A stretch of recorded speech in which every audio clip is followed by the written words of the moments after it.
Assalamualaikum warahmatullahi wabarakatuh. Baiklah, saya ingin menjawab pertanyaan UAS Manajemen Keuangan 2. Pertanyaan yang pertama, jelaskan kebijakan struktur modal dan pentingnya kebijakan struktur modal bagi perusahaan. Struktur modal merupakan perbandingan antara utang dengan ekuitas, sedangkan struktur kebijakan modal merujuk pada komposisi modal perusahaan, yaitu proporsi antara modal utang dan modal ekuitas yang digunakan untuk membiayai operasi dan investasi. Kebijakan struktur modal dan pentingnya bagi perusahaan yaitu pengendalian gaya modal, yaitu pengertiannya struktur modal ini dapat membantu perusahaan mengendalikan gaya modalnya. Modal utang biasanya memiliki biaya yang lebih rendah daripada modal ekuitas, karena bunga yang dibayarkan atas utang dapat dikurangkan dari pendapatan perusahaan untuk tujuan perpajakan. Dengan memanfaatkan modal utang yang tepat, perusahaan dapat mengurangi biaya modalnya secara keseluruhan, meningkatkan profitabilitas, dan meningkatkan nilai perusahaan. Yang kedua, meningkatkan daya saing. Struktur modal yang tepat juga dapat membantu perusahaan meningkatkan daya saingnya di pasar. Dengan menggunakan modal utang, perusahaan dapat memperoleh dana tambahan untuk investasi yang lebih besar dalam penelitian dan pengembangan, ekspansi bisnis, akuisisi, dan modernisasi fasilitas. Hal ini dapat membantu perusahaan memperluaskan operasinya, meningkatkan efisien, dan dapat menghasilkan produk atau layanan yang kompetitif. Yang ketiga, fleksibilitas keuangan. Kebijakan struktur modal yang baik memberikan fleksibilitas keuangan bagi perusahaan. Dengan menggunakan kombinasi modal utang dan modal ekuitas, perusahaan dapat menjaga likuiditas yang cukup untuk memenuhi kebutuhan operasional sehari-hari sambil tetap memiliki akses ke sumber dana tambahan untuk keperluan investasi jangka panjang. Struktur modal yang seimbang memungkinkan perusahaan untuk mengelola risiko keuangan dan menghindari ketergantungan yang berlebihan pada satu jenis pembiayaan. Keempat, pengelolaan risiko. Kebijakan struktur modal yang tepat juga dapat membantu perusahaan dalam pengelolaan risiko. Dengan memanfaatkan modal utang, perusahaan dapat membagi risiko antara pemegang saham dan kreditor. Pemegang saham bertanggung jawab atas risiko bisnis, sedangkan kreditor memiliki klaim atas aset perusahaan sebagai jaminan atas pinjaman. Demikian, struktur modal yang seimbang dapat membantu mengurangi risiko kebangkrutan dan meningkatkan kepercayaan pemegang saham dan kreditor. Kelima, meningkatkan nilai perusahaan. Kebijakan struktur modal yang tepat dapat berkontribusi pada peningkatan nilai perusahaan. Struktur yang efisien dapat membantu meningkatkan laba per saham, mengoptimalkan nilai perusahaan jangka panjang dengan mengelola proporsi utang. Dengan bijak, perusahaan dapat mencapai tingkat pengembalian yang lebih tinggi dan meningkatkan daya tarik bagi investor potensial. Jelaskan kebijakan dividen. Pentingnya kebijakan dividen bagi perusahaan. Kebijakan dividen adalah keputusan perusahaan mengenai jumlah dan waktu pembayaran dividen kepada pemegang saham. Dividen merupakan sebagian dari laba dibagikan kepada pemegang saham sebagai imbalan atas pemilikan saham mereka. Pentingnya kebijakan dividen bagi perusahaan. Yang pertama, pembagian laba yang adil. Kebijakan dividen memungkinkan perusahaan untuk membagikan laba kepada pemegang saham sebagai imbalan atas investasi mereka. Dengan membayar dividen yang wajar dan konsisten, perusahaan dapat memastikan bahwa pemegang saham merasakan diperlakukan secara adil dan dihargai atas kontribusi modal mereka. Yang kedua, kepercayaan pemegang saham. Kebijakan dividen yang konsisten dapat membangun dan mempertahankan kepercayaan pemegang saham terhadap perusahaan. Pembayaran dividen yang stabil menunjukkan kinerja keuangan yang baik, keberlanjutan bisnis, dan komitmen perusahaan terhadap kepentingan pemegang saham. Hal ini dapat meningkatkan reputasi perusahaan di pasar dan membantu menjaga hubungan baik dengan pemegang saham. Yang ketiga, pengaruh pasar modal. Kebijakan dividen dapat mempengaruhi persepsi pasar terhadap perusahaan. Pembayaran dividen yang konsisten dan kompetitif dapat meningkatkan minat investor dan meningkatkan likuiditas saham perusahaan. Hal ini dapat meningkatkan harga saham dan nilai perusahaan secara keseluruhan. Selain itu, perusahaan yang memiliki reputasi baik dalam membayar dividen juga dapat menarik minat dari investor, institusi, dan individu. 4. Sinyal kinerja perusahaan. Kebijakan dividen dapat menjadi sinyal kinerja perusahaan kepada investor. Jika perusahaan mampu membayar dividen yang stabil dan meningkatkan dari waktu ke waktu, hal ini menunjukkan kinerja keuangan yang kuat. Kemampuan perusahaan untuk menghasilkan arus kas yang konsisten.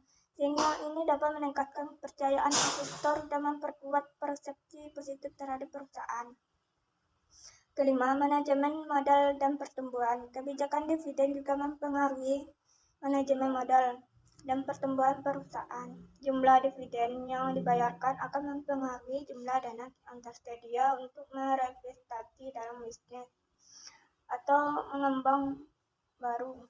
Dengan menyesuaikan kebijakan dividen sesuai dengan kebutuhan modal dan pertumbuhan perusahaan, manajemen dapat mengolah sumber daya dengan efisien dan mendukung strategi jangka panjang perusahaan.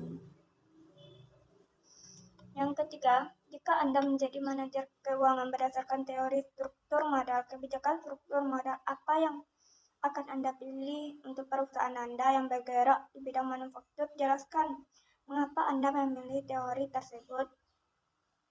Karena saya akan memilih teori trade-off. Teori trade-off atau teori pertukaran menyatakan bahwa ada titik optimal dalam struktur modal perusahaan di mana manfaat dari menggunakan modal utang, seperti potensi penghemat pajak dan biaya bunga yang lebih rendah, seimbang dengan biaya dan risiko yang terkait, seperti risiko kebangkrutan dan pembatasan dari pihak kreditor. Dalam konteks perusahaan manufaktur, teori ini dapat menjadi relevan karena adanya karakteristik khusus dalam industri tersebut.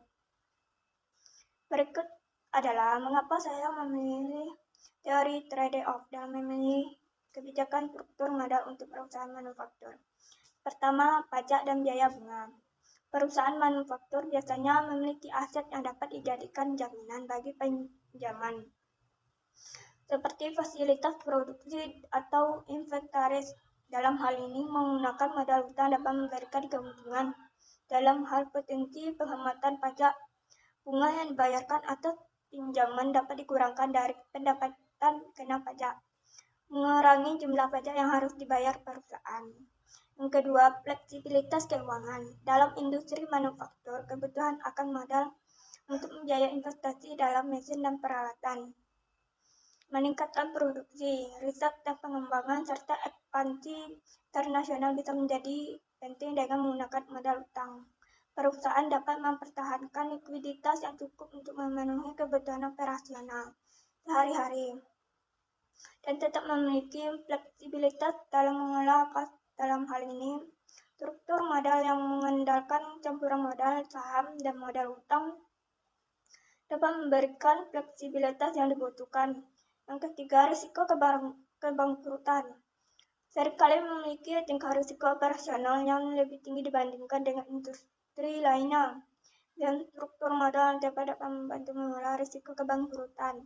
Dalam teori trade-off, perusahaan mengelola mencapai seimbang antara risiko kebangkrutan, potensi pengamatan pajak dengan mempertimbangkan kewajiban keuangan dan memastikan kemampuan perusahaan untuk memenuhi pembayaran bunga. Perusahaan dapat minimalkan risiko kebangkrutan yang berlebihan. Jika Anda manajer keuangan, jelaskan pertimbangan-pertimbangan yang Anda lakukan sebelum membayar dividen. Teori apa yang Anda gunakan? Yaitu salah satu teori yang bisa saya gunakan yaitu teori signaling teori atau teori sinyal. Karena menyatakan bahwa kebijakan dividen dapat digunakan sebagai sinyal kepada investor tentang kinerja perusahaan.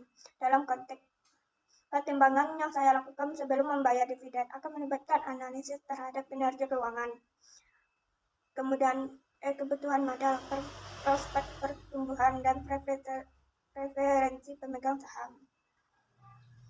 Beberapa pertimbangan yang akan saya lakukan sebelum membayar dividen berdasarkan teori signaling. Yang pertama, kinerja keuangan perusahaan. Saya akan mengevaluasi kinerja keuangan perusahaan tersebut, termasuk laba bersih, arus kas operasional, dan rasio keuangan. Jika perusahaan mencatat pertumbuhan yang kuat, laba stabil, dan likuiditas yang cukup, pembayar dividen yang wajar, dan konsisten dapat memberikan sinyal positif kepada investor tentang keberlanjutan kinerja perusahaan. Kedua, potensi pertumbuhan investasi. Saya akan mempertimbangkan rencana-rencana pertumbuhan proyek investasi perusahaan.